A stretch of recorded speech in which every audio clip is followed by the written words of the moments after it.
अमृतपूर केड़ा। हे प्यारे, जब से गोपियां,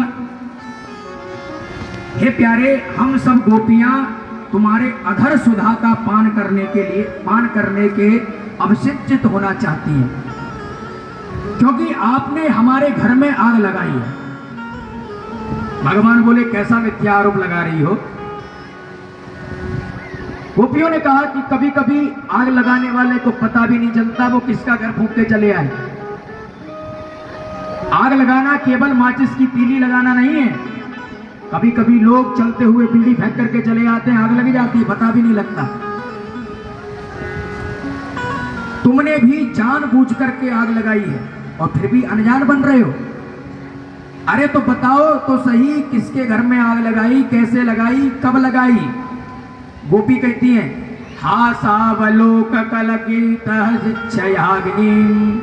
आप जो बार बार हंस हंस करके हमारी तरफ मुस्कुरा रहे हो, तिरछी चितवन से निहार रहे हो, तो हमारे भीतर की जो अग्नि थी वो आपने भड़का दी।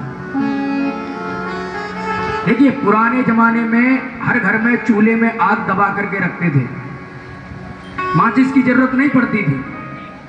हर घर में आग दबा के रख दी जाती थी। जब चूल्हा जलाना हो तब दबी हुई आग को उखाड़ लिया जाए और कुछ ईंधन डाल दे करके फूंक मार करके जला देते हैं। और फूंक मारने पर भी यदि आग ना जल रही हो तो एक फूंकनी भी लोग रखते थे। लोहे की उस फूंकनी से जोर से फूंक मारो तो पट्टे ही आग प्रज्वलित हो जाती थी, नहीं तो धुआं बहुत देती थी। तो गोपियों ने कहा, हमारे हृदय में भी काम रूपी अग्नि थी, पर दबी हुई थी, चूल्हे की आग की तरह, कामाग्नि जिसे कहते हैं। परंतु जब बार बार आपने मुस्कुरा करके आंखें मटका मटका करके चितवन से हमें निहारा, तो उसमें ईंधन पड़ गया।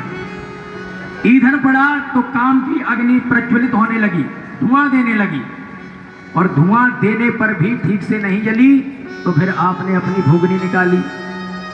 ये बांसुरी क्या है? इसमें आपने ऐसी फूंक मारी कि उस बांसुरी की फूंक से जो स्वर निकला, वह स्वर जब हमारे कान के द्वारा भीतर हृदय में गया, तो उसमें जो धुआं उठ रहा था उसने एकदम ज्वालामुखी प्रकट कर दिया। अब अग्नि हमारी भयंकर प्रज्वलित हो चुकी है। अब ये आग यमुना जी में नहाने से बुझने वाली नहीं है।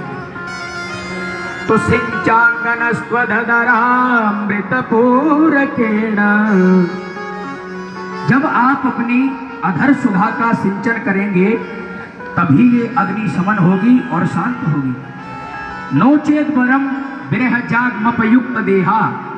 यदि आपने इस अग्नि को तत्काल शमन नहीं किया, शांत नहीं किया, तो ये हमको जला करके भस्म कर देगी और आपको इतनी गोपियों के अग्निदाह का दोष प्राप्त होगा, आपको महापाप लगेगा। बोलो राधे राधे। पहली बार गोपियों ने खुल करके आज गोविंद के सामने हृदय की बात कही। अन्यथा हमेशा कन्हैया इनको छेड़ते थे, इनके आगे पीछे दौड़ते थे, पर गोपियां जब देखो तब टेढ़ी टेढ़ी चलती थी और टेढ़ी टेढ़ी बातें करती थी। परंतु आज गोपियां सीधी चल रही हैं। आज उन्होंने देखा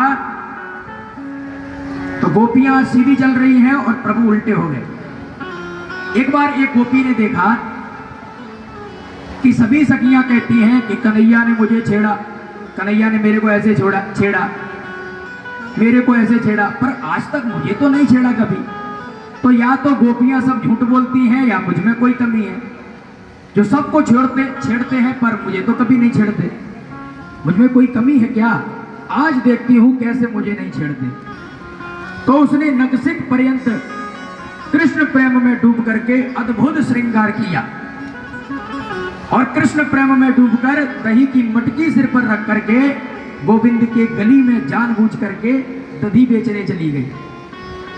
तो जैसे ही सिर पर मटकी लेके गई तो कृष्ण से मिलने की दिव्य भावना भरी हुई थी।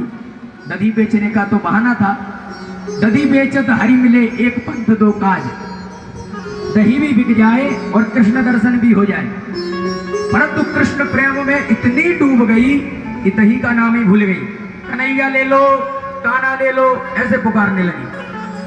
दधी को नाम बिसर गई ग्वाले, ऐसे आवाज लगाती है ना, दही ले लो, ऐसे पुकारती थी। पर आज दही का तो नाम भूल गई, कन्हैया ले लो, कान्हा ले लो, कृष्ण ले लो, ऐसे पुकारने लगी। कन्हैया समझ गए कोई बावरी है, तो तुरंत भाग करके उसके पास आ गए और उसकी मनोदशा समझ गए। भगवान तो अंतर्यामी है।